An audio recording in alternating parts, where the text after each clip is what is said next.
오늘 이 시간 하나님께서 저와 여러분에게 주시는 말씀은 이사야 34장 1절에서 17절 말씀으로 여호와 하나님이 임하시는 날 41-1강 첫 번째 시간 함께 은혜 나누기를 원합니다. 여러분들이 이사야의 흐름을 잘 알아야 됩니다. 1장에서 12장까지는 주로 남유다 멸망을 말씀하면서 거기에서 메시아 왕국에 대해서 예수님이 오실 것을 9장이나 11장에서 말씀을 드렸고, 그리고 13장부터는 23장까지 열방에 대한 심판을 말씀하셨고, 열방 온 세상이 충만한 나라들에 대한 심판, 온 세상을 다 심판할 것에 대해서 예언을 13장부터 23장까지 말씀을 드렸고, 그리고 24장부터 27장까지는 종말에 있을 일, 말세의 성도들이 어떻게 구원받고 이 세상이 어떻게 망하는지 대해서 또 종말에 있을 일을 24장부터 27장까지 말씀을 드렸습니다. 그러면서 28장부터 33장까지는 다시 남유다의 죄를 말씀합니다. 끝까지 버티면 하나님이 죄 문제의 징계는 하시겠지만 끝내는 원수를 이기고 하나님께서 너에게 구원을 주시겠다, 이런 약속을 했습니다. 저거 좀 내리세요. 저거 좀 약하게 좀 내리든지. 그러면서 약속을 하셨는데, 그리고 이제 34장은 종말의 마지막 날에 다시 열방에 심판할 것을, 모든 나라를 하나님께서 불심판하실 것에 대해서 예언해 놓았습니다. 그러면서 이제 35장에는 다시 메시아를 말합니다. 그 메시아를 기다리라. 그래서 복음을 증거하고, 그리고 36장에서 39장까지는 실제로 히스기야에 대해서 히스기야가 하나님의 약속의 말씀처럼 처음에는 애굽을 의지하고 처음에는 아수르를 의지하다가 나중에는 안 되고 다 포기하고 정말로 하나님만 딱 의지했을 때에 남유다가 거의 망했었습니다. 그 48개 성읍 중에 거의 이제 47개 정도 거의 다 부서지고 예루살렘 딱 하나 남았을 때에 하나님이 한 천사를 보내주셔서 아수르 군대 18만 5천 명을 죽여서 구원해 주고, 이로 인해서 남유다가 확 높아지는 역사를 기록해 두었습니다. 이것은 이사야를 잘 보면 심판과 죄와 그리고 심판, 그리고 메시아 왕국, 그리고 열국의 심판, 그리고 남유다도 같이 심판, 그러나 종말에 온 세상이 심판을 받지만 다시 메시아 왕국, 이런 순서대로 쭉 되어 있습니다. 그래서 세상은 심판하지만은 세상이 교회를 핍박을 할 것이지만 그 교회는 또 타락할 것이지만 반드시 주님이 오셔서 이 땅의 복음으로 이 땅을 또 하나님의 영원한 준비한 나라로 성도들을 회복시킬 그것에 대해서 말씀을 하셨습니다. 그러니까 심판과 복음이 그 사이사이에 들어있다라는 것이죠. 그러면 종말을 향해서 가고 있습니다. 거기에 대한 모델, 말세 성도가 어떻게 말세를 이겨야 될 것이고, 이거에 대한 한 모델이 뭐냐? 그것이 36장부터 39장까지입니다. 그리고 36장에서 39장까지는 그냥 열왕기상에 있는 내용 그대로 옮겨 놓았다고 보시면 돼요.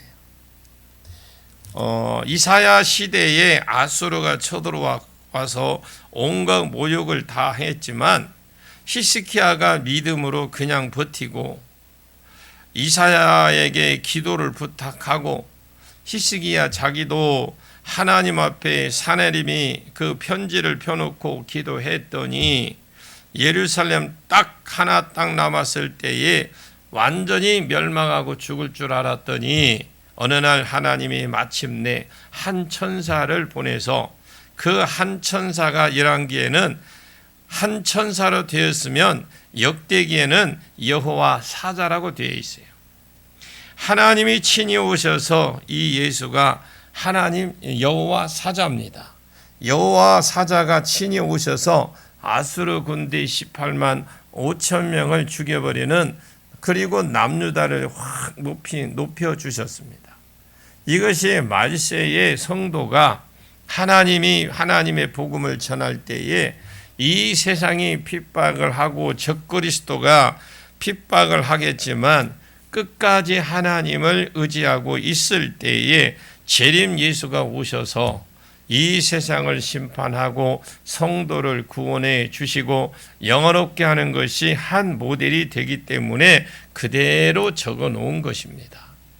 그리고 나서 40장부터 66장까지는 주로 회복과 메시아 약속을 쭉 말씀하고, 오늘 34장의 내용은 종말에 교회를 대적하고 하나님을 대적한 모든 세상을 하나님이 심판하실 것에 대해서 증거하고 있습니다. 정부는 두 가지 정부가 있습니다. 하나는 일부 사람들에게만 해당되는 정부가 있고, 또 하나는 모든 사람들에게 다 해당되는 정부가 있을 수 있습니다. 예를 들어서 우리에게 충청도에 누나 비가 오겠습니다 하고 뉴스에 나왔어요. 그러면 이런 것은 전주에 사는 우리에게는 필요 없는 정보예요. 눈비가 오든지 안 오든지 전주가 비가 오면 자세히 들었다가 비가 오면 우산 들고 나가고, 또 눈이 오면 우리가 차를 안 끌고 나가야 돼. 1절에는 앞에 1절에는 어떤 사람만 들어야 될 정보가 아니에요. 13장에서 23장까지는 열방에 대한 예언이라고 그랬습니다. 그곳에 보면 바벨론에게 향한 경고라, 예를 들어서 두로를 향한 경고라, 시돈의 골짜기를 향한 경고라, 이렇게 해서 각 나라가 들어야 되고 각 지역이 들어야 될 경고를 13장에서 23장까지 기록해 놨어요. 그러나 여기서 한번 1절을 보십시오. 앞에 1절. 1절 한번 볼까요? 1절입니다. 시작. 열국이여 너희는 나와 들을지어다. 민족들이여 귀를 기울일지어다. 땅과 땅에 충만한 것, 세계와 세계에서 나는 모든 것이여 들을지어다. 예, 다 집합해놓고 모두 다 집합해놓고 다 들어 이렇게 말하면서 정보를 쫙 흘리죠. 흘리는데 이것이 어떤 사람은 듣고 어떤 사람이 안 듣고 이런 정보가 아니라는 거예요. 열국이 너희는 다 들으라 라고 그랬어요.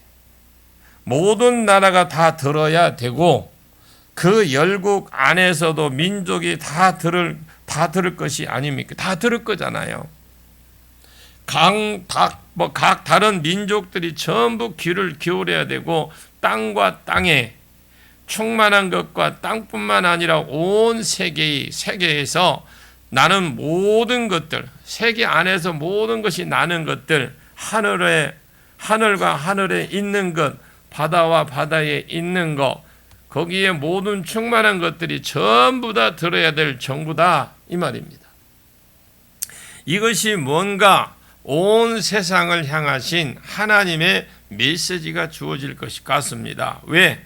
모든 사람이 다 들어야 되니까 하면서 2절을 보겠습니다. 2절입니다. 시작. 대저 여호와께서 열방을 향하여 진노하시며 그들의 만군을 향하여 분내사 그들을 진멸하시며 사륙당하게 하셨은즉. 여기에 그 대저는 이유 접속사인데 온 세상이 다 들어야 되느냐? 대저 여호와께서 열방을 향하여 진노를 하시며 그들의 만군, 이것은 군대를 말합니다. 모든 군대를 향하여 분내사 그들을 진멸하고 살육당하게 하셨은즉 이것은 과거체로 쓴 것은 반드시 할 것이기 때문에 아직 안 이루어진 미래이지만은 과거체로 써놓았습니다. 그렇게 봐야 되고요. 그러면 대저 왜 일부 사람만 일부 나라가 들을 것이 아니고 온 나라 온 백성 민족 그리고 만물 만상이 다 들어야 되느냐? 하나님께서 말세가 되면 말세의 어느 때가 되면 어느 나라 어느 민족 할 것 없이 전부 다 죽여버릴 것을 죽여버릴 진노를 하고 분노를 하시고 전부 다 진멸하시고 전부 다 죽여버린다 이 말입니다. 진멸시키고 살육할 때가 올 것이기 때문이다 이렇게 말씀하는 거죠. 자 3절을 보겠습니다. 시작. 그 살육당한 자는 내던진 바 되며 그 사체의 악취가 솟아오르고 그 피의 산들이 녹을 것이며. 우리가 사람 일반적으로 죽으면 장사를 지내잖아요. 그런데 이것은 객사예요. 밖에서 장사 못 시킨다는 말입니다. 그래서 그냥 쓰레기 하치장 같은 데 있으면 내 던진다라는 거예요. 사람이 죽으면 장사할 여유가 없다 이렇게 보시면 되고, 그리고 여유가 있어도 누가 장사해 줄 사람이 없어요. 다 죽는데 누가 장사를 하겠습니까? 그래서 살육당하는 자는 내 던진 바 되며 그 사체의 악취가 솟아오르고 썩은 냄새가 진동하고 그 피에 산들이 녹을 것이며 공동 번역에 온 사들이 피로 얼룩질 것이다 라고 기록되어 있고, 마치 산이 단풍이 든 것처럼 온 산들이 피 색깔로 쭉 깔릴 것을 말합니다. 주로 2절과 3절에 누구를 죽이겠습니까? 사람을 죽이겠다고 했어요. 말세가 되면 하나님께서 모든 열방의 나라 그리고 모든 군인들 군대들을 전부 진멸할 때가 올 것이다. 그러면 4절을 보겠습니다. 4절 시작. 하늘의 만상이 사라지고 하늘들이 두루마리 같이 말리되 그 만상의 쇠잔함이 포도나무 잎이 마른 같고 무화과 나무 잎이 마른 같으니라. 이 하늘의 만상이 사라지고 지금 사람의 귀를 기울이는 것이 아니에요. 땅과 거기에 충만한 것들 생물 무생물까지 전부 다 귀를 기울여야 됩니다. 왜? 앞에 2절 3절 사람이면 4절은 사람이 아니고 만상입니다. 하늘의 만상이라는 것은 해, 달, 별 이런 것들이 전부 다 부서진다는 말인데, 하늘의 만상이 사라지고 이 사라진다는 말은 뜻은 저 뒤에 나옵니다. 또 하늘들이 두루마리 같이 말리되 이 하늘이 두루마리처럼 말릴 것이다.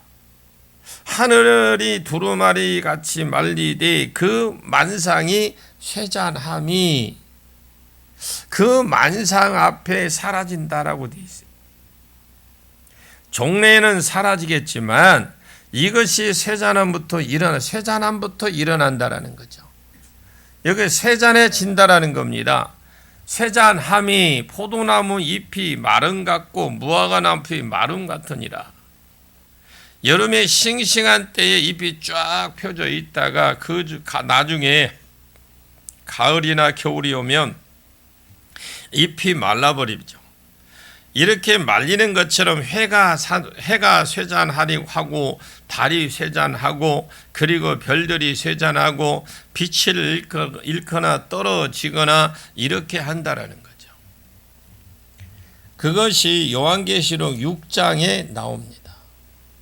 계시록 6장 12절에 내가 여섯째 인을 뗄 때에 큰 지진이 나며 해가 검은 털로 짠 상복같이 검어지고 달은 온통 피같이 되며, 달이 온통 피같이 된다라는 것은 달빛도 뻘개지게 색깔만 붉은 것이 아니라 달로서 빛을 낼 수 없다라는 거죠.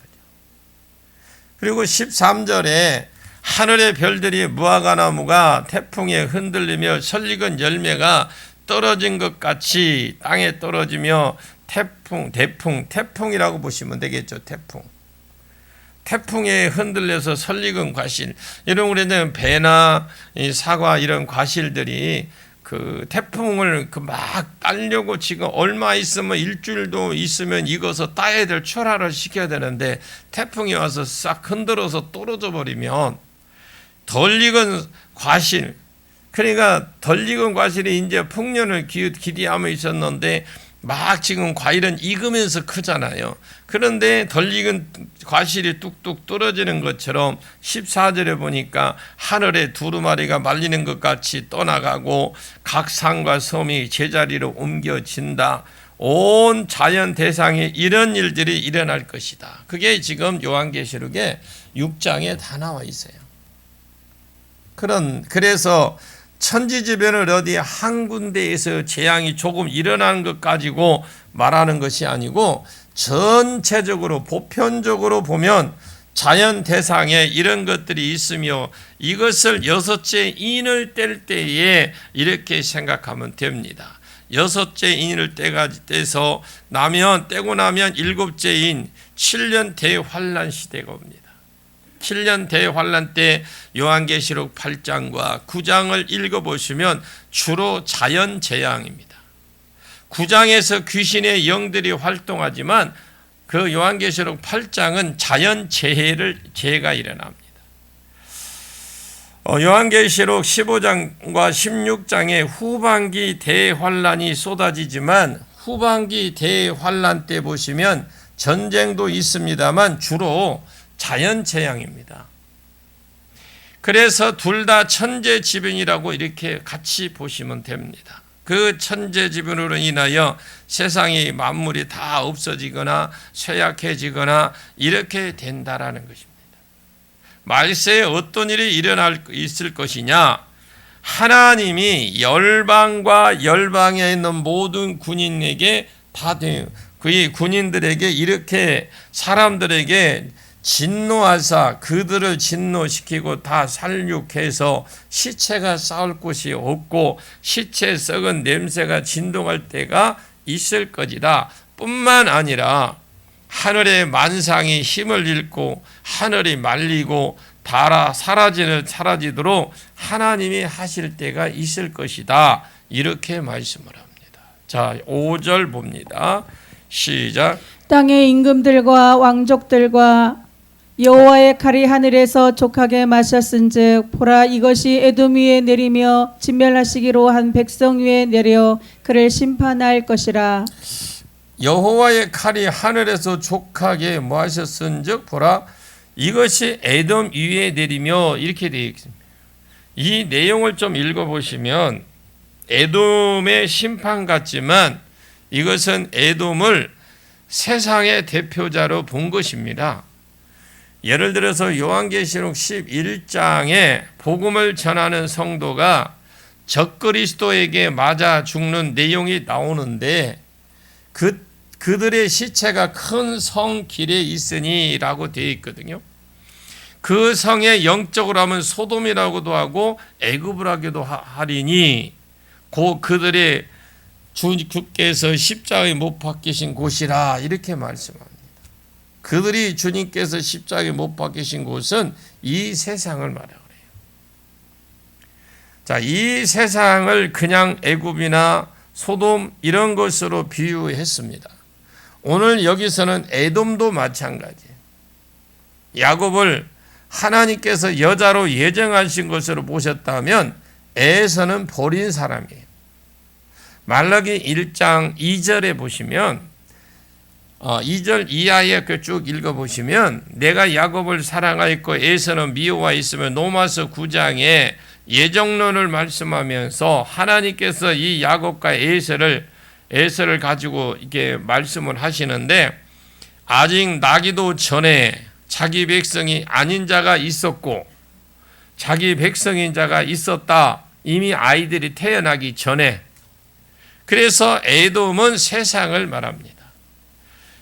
왜냐하면 앞에 1절과 2절에 전부 열방이 망할 것을 말씀해 놓고 지금 에돔 이야기가 갑자기 나오는데 이것을 세번역 성경에 보시면 아예 제목부터 에돔의 멸망이라고 써져 있어요. 아예 제목 자체가.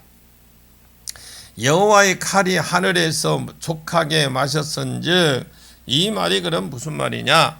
우리가 주기도문에 보면 아버지의 뜻이 하늘에서와 같이 땅에서도 이루어지게 하소서, 그 말이거든요. 여호와의 칼이 하늘에서 족하게 마셨다라는 것은 벌써 하늘에서 모든 사람을 치기로 다 작정해 버렸다, 이 말입니다. 그렇기 때문에 이것은 반드시 이 땅에서 이루어진다. 요한계시록 주제절이 요한계시록 1장 19절입니다. 내가 본 것과 지금 있는 일과 장차 된 일을 기록하라. 그러면서 내가 본 것은 1장에 나오는 예수님의 10가지 모습, 그리고 지금 있는 일 2장과 3장에 있는 소아시아 7교회가 그때 당시에 도미티안의 핍박에 의해서 믿음을 잘 지키고 있는 교회도 있었고요, 완전히 죽은 교회도 있었고 그랬습니다. 그것이 지금 있는 일이고 장차 일이 된 일은 6장부터 22장까지 내용이다라는 거예요. 그래서 요한계시록은 진행이 되는 책이라는 걸 아십시오. 장차 될 일을 기록해라. 요한계시록 4장 이후에 마땅히 일어날 일들을 내가 내게 보이리라. 요한계시록은 자기 마음대로 짜집게 해놓은 것이 아니라 진행되는 책이라는 것입니다. 여러분들이 많이 읽어보십시오. 이것을 알아야 요한계시록 내용에 대해서 이상한 소리를 안 합니다. 여러분들이 요한계시록의 강해를 보면 이렇게 보시면 돼요. 정면으로 보면은 정면으로 본 것으로 본 것도 있고, 또 뒷모습 보면 뒷모습 본 거 있고, 옆모습 오른쪽에서 보면 오른쪽, 왼쪽 보면 왼쪽 보라든지, 그래 보는 각도에 따라 조금 다르다라는 거죠. 그래서 여러분들이 여러분 스스로 많이 읽으셔서 판단을 해야 돼요. 요한계시록은 자칫 잘못하면 문자로 해석하면, 단어적으로 해석하면 잘못된 길로 갈 수 있는 확률이 많아요. 전체적으로 구속사적인 관점에서 보면 괜찮습니다. 그래서 여러분들이 많이 읽고 요한계시록 홈페이지에 들어가서 자꾸 들으십시오. 기회가 있을 때마다 자꾸 들으시면 됩니다. 구약에, 그러니까 이것을 알아야 요한계시록 내용에 대해서 잘 알아서 이상한 소리를 안 하는데, 요한계시록은 다른 수가 없는 것 같습니다. 구약의 인용이에요. 이 인식을 가졌느냐? 구약에 창세기부터 말라기까지 요한계시록을 설명해 놓은 것이 구약을 인용인데, 이 인식을 가졌느냐 못 가졌느냐에 따라서 푸는 것이 완전히 천지 차이로 달라져 버려요. 그리고 진행되는 책이라고 알아야 됩니다. 그냥 기록된 걸로 끝나는 게 아니라 진행이 되는 책이 요한계시록이다. 요한계시록은 진행되는 책입니다. 장차 될 일 6장에서 22장인데 4장이 일이 올라오라 이후에 마땅히 일어날 일들 내가 내게 보이리라 해놓고 이후에 될 일이 6장에서부터 22장까지입니다. 그러면 4장과 5장은 뭐냐? 올라오래서 올라가 보니까 보좌가 나왔어요. 그러면 하늘 보좌에 앉으신 분이 하나님이셔요.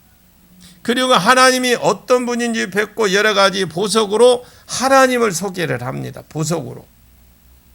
하나님은 영이시기 때문에 그냥 하나님 성품을 보석으로만 소개를 합니다.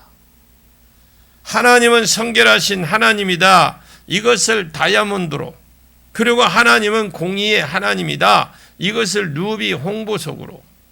무지개가 있는데 하나님은 언약 백성에게는 자비 하나님, 에메랄드, 하나님이라는 것을 그냥 하나님의 성품만 이렇게 증거해 놓았어요. 그리고 5장에는 이 하나님의 오른손에 책이 있는데 요즘 책처럼 이런 책 제본된 책이 아니고 그때 당시에는 두루마리 책입니다. 이 두루마리가 둘둘둘 말려서 양쪽으로 말려 있어요. 그것을 인을 떼더라 그러니까. 인을 떼는 대로 세상 나라가 돌아갈 뿐만 아니라 인을 다 떼니까 진짜 내용물들이 펼쳐볼 수 있는데 이 세상 나라가 망하고 천년 왕국이 오고 예수 재림하고 이런 것들이 쭉 적혀 있는 책이 요한계시록이에요. 그러면 장차 될 일 6장에서 22장은 우연히 돌아가는 것이 아니고 본부가 있다라요. 본부. 그렇게 돌아가는데 그 지식이 작전하는 그러니까 어떤 본부 베이스 캠프가 있더라 말입니다. 여러분 체육대를 하면 그냥 체육대가 자기 마음대로 되지 않잖아요. 달리기를 한다. 여자 피구를 한다. 이렇게 하면 얼마나 피곤해서 그냥 하겠습니까? 진행자가 본부석에서 1학년 3반 족구하세요. 효동교회 여자 피구하세요. 이렇게 하면 족구를 해고 피구를 해야 되지 마음대로 나가서 족구하면 이거는 오합지졸이에요. 세상 나라도 우연히 그냥 쭉 그냥 돌아가는 것이 아니고 본부가 있습니다. 5장 요한계시록 5장에 보좌와 보좌에 앉으신 그분이 오른쪽에 있는 책들에 기록된 대로 순서대로 세상 나라가 돌아간다라는 것입니다. 그러면 여기도 마찬가지예요. 하나님이 하늘에서 벌써 칼을 하늘에서 족하게 마셨은즉 이 땅에서도 에돔 위에도 그런 역사가 있을 것이다. 이미 작정되었기 때문에 이것은 변함이 될 수 없어요. 종말이 온다라는 겁니다. 하나님께서 모든 만국과 만민을 죽여버리고 하나님께서 만상을 죽여버리고 사라지게 하며 떨어지게 하며 쇠잔하게 하는 그때가 올 것이다 라고 지금 말씀하는 거죠. 자, 6절과 7절 봅니다. 시작. 여호와의 칼이 피 곧 어린 양과 염소의 피에 만족하고 기름 곧 순양의 콩팥 기름으로 윤택하니 이는 여호와를 위한 희생이 보스라에 있고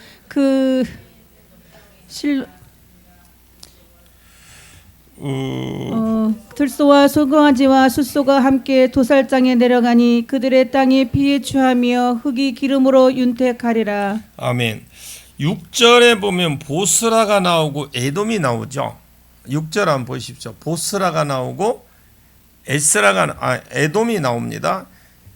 이 에돔은 세상을 아까 대표한다고 그랬죠. 그래서 예정받지 못한 사람, 하나님의 은혜를 입지 못한 사람, 세상을 말하는 거고, 보스라는 그곳의 수도입니다. 6절에 어린 양, 염소, 수양, 그리고 7절에 들소, 송아지와 수소 이렇게 나오죠. 6절에는 좀 적고 부족한 것, 세상적으로 보면 좀 미련하고 힘이 없는 평민들, 이런 사람들을 말하고, 7절에는 에돔의 좀 지혜자들, 에돔에는 지혜자들이 많기로 소문난 나라거든요. 들소, 수소, 송아지 이런 것들은 좀 세력이 있는 자들, 힘 있는 자들을 말합니다. 이해 가셨습니까? 자, 그러면 온 세상의 크고 작은 작은 것들을 하나님이 다 죽이겠다, 이런 뜻입니다. 큰 자나 어린 자나 전부 다 죽이겠다. 그래서 하나님의 심판, 하나님의 칼이 피에 만족하고 기름에 만족할 것이다, 이렇게 말씀하는 거예요. 그래 놓고 하나님이 이제 왜 심판하는지를 이유를 설명합니다. 하나님이 이유도 없이 그냥 세상을 다 그냥 부숴버리고 이유도 없이 사람을 죽이면 이건 무슨 깡패 조직이 하는 짓이지, 그것은 멀쩡한 사람이 하는 거 아니에요. 그 이유는, 그러면서 7절까지 왜 이렇게 하나님이 열방을 향해서 사람을 죽이고 만상을 다 부숴버리겠다고 말씀하시느냐. 8절 봅니다. 8절요. 시작. 잠깐. 이것은 여호와께서 다시 시작. 이것은 여호와께서 보복하시는 날이요 시온의 송사를 위하여 신원하시는 해라. 예, 여기에 시온이라는 것은 원래 시온은 예루살렘이 있는 다윗성이에요. 예루살렘이 수도인데 예루살렘 그 안에 진짜 노란 자는 다윗성에 있는 곳이고 그곳이 시온인데 여기서 시온은 성도를 이야기하는 거예요. 성도가 세상의 중심이기 때문에 그렇습니다. 시온의 송사를 위하여 신원하시는 해라. 이 신원이라는 말은 복수라는 말이에요. 복수. 여기 신원은 복수, 보복해 주실 때라 보수할 날이라 그 말 앞에 말과 같은 말인데 지금 왜 하나님께서 이 세상을 이렇게 비참하게 철저하게 만상과 거기에 있는 사람들을 다 죽이겠다, 다 부숴버리겠다 이렇게 말씀하시느냐. 이것은 하나님이 성도를 위해서 복수해 주고 보복해 주는 것이다 이 말씀이에요. 그 이유가 요한계시록 6장 첫 번째 인을 뗄 때에 흰말이고 그 탄자가 활을 가졌고 멸관을 받고 나가서 이기고 또 이기려고 하더라. 요한계시록은 구약의 인용입니다. 그러니까 여러분들이 요한계시록을 읽으실 때에 그것을 누가 설교를 듣거나 강의를 들을 때 구약과 인용되지 않고 맞지 않으면 그거는 이상한 거예요. 그래서 여러분들이 계시록을 많이 읽어야 되는 이거 아니네 벌써 여러분들은 아는 거예요. 분별이 되는 거예요. 제가 어느 집회에 요한계시록에 대해서 집회에 대해서 가보지는 못했어요. 그래서 거기에서 나오는 자료를 좀 누구한테 부탁해서 제가 한 두 군데를 얻어봤는데 한 군데는 정말 위험한 곳이더라고요. 여러분 구별 못해요. 그냥 문자 해석으로 하면 진짜 위험합니다. 단어 해석만 하면 그게 요한계시록이에요. 지금 왜 하나님께서 이렇게 세상을 비참하게 철저하게 만상과 거기에 사람들을 다 죽이겠다, 다 부숴버리겠다. 사랑하는 하나님이 성도들을 위해서 하는 일이에요. 아멘입니까? 그래서 요한계시록은 구약의 인용입니다. 한마디도 요한이 새롭게 한 말 없어요. 요한이 여기에 요한계시록을 기록해 놓은 거 한마디도 자기가 해놓은 거 없어요. 전부 구약의 인용의 말씀이에요. 말과 말을 잇기 위해서 한 것이니 이것이면 어떤 말과 말을 잇기 위해서 한 것이라면 요한계시록은 이 말이 어디 있다, 이 말은 어디 있다라고 말할 수 있을 정도로 요한계시록은 구약에 있는 말을 갖다 그대로 옮겨 놓은 겁니다. 그 당시에 로마 경찰이 요한계시록을 읽으면 구약을 모르는 사람이 읽으면 암호처럼 히브리 때는 네로가 핍박을 했기 때문에 구약을 인용해 놓은 겁니다. 이 히브리서를 읽어보면 구약 배경이 없으면 못 읽어요. 여러분이 히브리서 읽을 때 있죠? 구약의 어떤 배경을 가지고 읽지 않으면 못 읽어요. 그냥 읽어는 나가겠죠. 또 이 요한계시록도 여러분 마찬가지입니다. 도미티안이라는 황제가 교회를 핍박하는 때이기 때문에 이 성경을 빼앗긴다 할지라도 세상이 보면 도대체 암호 갖다 놓은 것 같아서 도대체 이해가 안 되는 겁니다. 요한계시록 1장에 예수님의 10가지 모습, 그것을 그림으로 그리면 괴물이 나와요.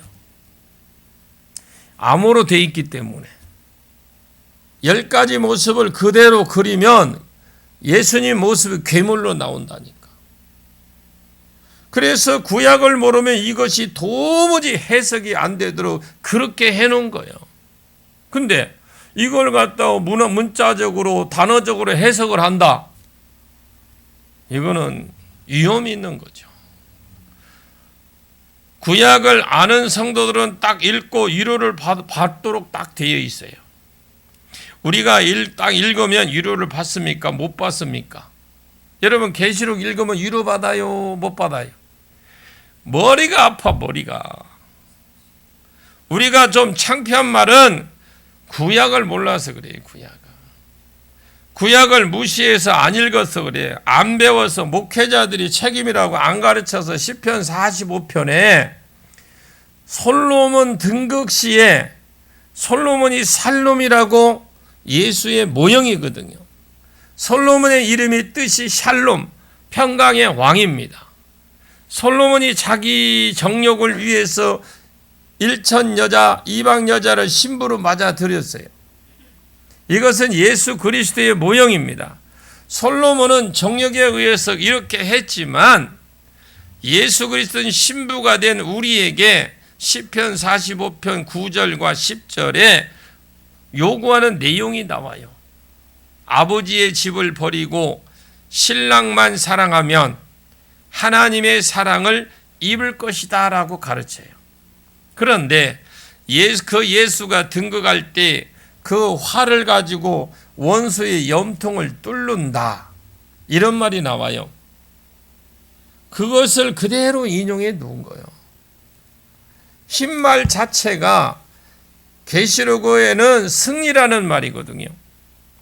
흰말 탄 자가 무엇으로 승리하느냐? 활과 활, 공격, 무기, 복음 이야기를 하는 거예요. 복음으로서 원수를, 사탄을 이기려고 하더라. 이겼다라는 것은 예수님이 십자가에 죽었을 때를 가리키는 거고, 요한복음 12장 30절 33절까지 내가 땅에서 들리면 많은 사람들을 내게로 이끌겠다. 그 말을 하면서 앞절에 이 세상에 대한 심판이 이르렀으니 이 세상의 임금이 쫓겨나리라, 이런 말이 나오거든요. 그러면 내가 이 땅에서 들리면 많은 사람들을 내가 이끌겠노라, 이렇게 말씀을 하시면서 자기가 어떠한 죽음으로 죽을 것을 보심이더라 그랬어요. 예수님이 십자가에 죽는 순간이 사탄의 권세가 깨지는 순간입니다. 사탄의 머리통이 박살나는 순간이다, 이 말입니다. 이것이 요한계시록 12장에 그대로 풀어놓은 거예요. 예수님이 십자가에 죽고 부활하신 후에 가장 먼저 하신 일이 사탄을 쫓아냈습니다. 이것이 진짜 사탄이 죽은 것이 아니고 사탄의 권세가 깨어지는 순간이다, 이 말이거든요. 사탄이 죽은 것은 요한계시록 22장이 거의 죽습니다. 이기고 또 이기려고 하더라. 이 말은 복음이 증거되면 자기 성도들이 증거하는 말씀과 복음으로 인하여 사탄의 어린 양의 피와 복음으로 인해서 증거하는 말로 인해서 또 이겼다고 했습니다. 이기고 이것이 이기려고 하더라, 이 말씀이에요. 복음을 전했던 거, 증거하는 말로 예수님이 사탄을 깨놓고, 그리고 복음이 증거되면 이 세상에 있는 많은 사탄들이 영역이 있을 것인데 그곳에 하나님 나라가 점점 세워지고 사탄의 나라가 깨어지는 걸 말합니다. 이것이 이기려고 하더라, 그 말의 의미의 뜻입니다. 누가복음 10장에 여러분들이 잘 아시잖아요. 우리가 배웠잖아. 누가복음 10장에 70인의 전도대를 복음을 전하기 위해서 예수님이 짝지어서 보냈어요. 35개 팀으로. 그 사람들이 돌아와서 예수님께 보고를 합니다. 주여, 주의 이름이면 귀신들도 우리에게 항복하더이다. 역사가 많이 일어났다라는 겁니다. 예수님, 그래? 내가 하늘에서 사단의 별과 같이 떨어지는 것을 내가 봤다 그랬어요. 복음을 전하는 곳에 귀신이 떠나는 것을 예수님이 그것을 하늘에서 별이 떨어지는 것 같이, 그러니까 하나님 나라가 계속 사단이 쫓겨나고 복음을 전하는 곳에 하나님 나라가 임하는 걸 주님이 보셨다, 이 말이에요. 그러면서 귀신들이 너희들에게 항복하는 것으로 기뻐하지 말고 너의 이름이 하늘에 기록된 것을 기뻐해라. 내 이름이 생명책에 기록된 것으로 인하여 기뻐하라. 이것을 이기려고 하더라 라는 그 말의 뜻입니다. 이것이 어디까지 가냐? 종말 때까지 가요.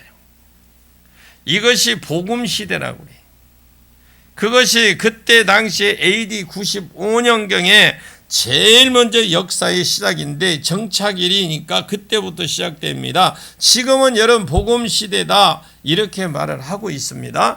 예수님이 사단을 깼고 앞으로 이기려고 하는 시대, 그래서 앞으로라고 했으니까 그때부터 계속 진행돼서 이 복음이 어디까지 가느냐? 종말까지 간다. 그리고 둘째 인을 뗄 때 붉은 말 시대가 나오는데 그것은 전쟁이 아니고 학살입니다. 여기에 칼이라는 말이 나와요. 이 칼을 전쟁용 검 칼이 아니고 히브리어를 보시면 짐승을 잡을 때 쓰는 칼이 있죠. 서로 죽이게 하고라고 하는 말은 나라와 나라 간의 어떤 공동체 안에서 자기들끼리 미워하는 걸 말해요.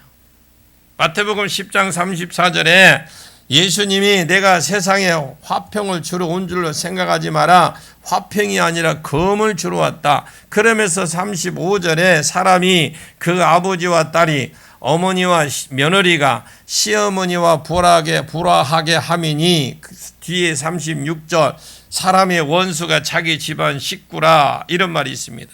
복음이 어느 가정에 뚝 떨어지면 복음을 받지 못한 사람과 복음을 받은 사람이 원수가 된대요. 화평을 주러 온 것이 아니라 검을 주러 왔다, 그 말입니다. 예수님은 화평을 주러 오셔야지 왜 검을 주러 오셨느냐라고 헷갈리는 사람들이 많아요. 여러분, 조직이 하나 있다고 칩시다. 지금 우리 조직이 신 21세기 파라고 합시다. 보스가 있고 두목이 있고 그 밑으로 서일들이 쭉 있습니다. 하나가 교도소 가면 우리가 생활비를 대주고 이런 식으로 해서 우리끼리 지금 사이가 굉장히 좋습니다. 그것을 가리켜서 화평이라고 그래요. 그러나 이것은 화평이 깨지는 자체가 거짓 화평이죠. 이 화평 자체가 거짓 을입니다. 만약에 그 중에서 어떤 사람이 정신 차려, 야, 내가 새로운 삶을 살아야 되겠다, 야, 이렇게 하면 그 관계가 좋던 사람이 갑자기 때리면서 손가락을 잘라 나갈 수도 있다, 이런 말이에요. 안 그러면 누나를 빼야 돼 갈 수 있다, 이렇게 말하면 화평이 깨지는 겁니다. 이 화평이 깨지는 것이 잘된 것입니까? 안 된 것입니까? 이것이 잘된 것입니다. 세상은 사탄이 잡고 있는 세상 가운데 이루어지는 화평이기 때문에 이예수 그리스도를 영접하면 사탄의 백성이 하나님의 백성이 되면 하나님 백성과 사탄의 백성 사이에 충돌이 일어나요. 그래서 복음을 받지 않은 자가 복음을 받은 자 핍박하는 시대, 이것은 붉은 말 시대고, 이 붉은 말 시대가 언제까지 가냐? 종말까지 간다. 자, 그리고 이제 셋째 인은 떼는 것은 이제 다음 주 수요일 날 말씀드리도록 하겠습니다. 기도하겠습니다. 하나님, 우리에게 말씀을 들려주셔서 감사합니다. 하나님, 이사야를 통해서 히스기야와 그 시대의 사람들이 아수르가 쳐들어오지만 하나님은 아수르를 이길 능력이 있으시니까 애굽을 의지하지 말라, 어떤 세상도 의지하지 말고 아수르에게 항복하지도 말라고 하셨고, 그리고 하나님을 의지하고 있으면 하나님이 아수르를 통해서 너희가 지금까지 지은 죄를 때리신 후에 너희가 2차 은혜를 베풀어 주셔서 회복시켜 줄 것이라고 했습니다. 하나님이여, 말세가 될수록 우리가 스승의 말씀을 듣는 자리로 나가게 하옵시고, 또 하나님이 회복시켜 주실 때까지 때를 기다리고 하나님이 오셔서 원수를 이겨주시고 지켜주실 때까지 기다리고 히스기야처럼 끝까지 기도하면서 말씀 가운데 기다리다가 우리 주님 오시는 날 나로 하여금 주님의 영광, 주님이 주시는 영광, 주님이 주시는 그 축복을 기대하며 끝까지 주님을 기다리는 성도가 되게 해 주시옵소서. 그렇게 살아갈 수 있도록 우리에게 지혜를 주시고 우리를 온전히 이끌어 가실 예수님의 이름으로 간절히 기도하옵나이다. 아멘.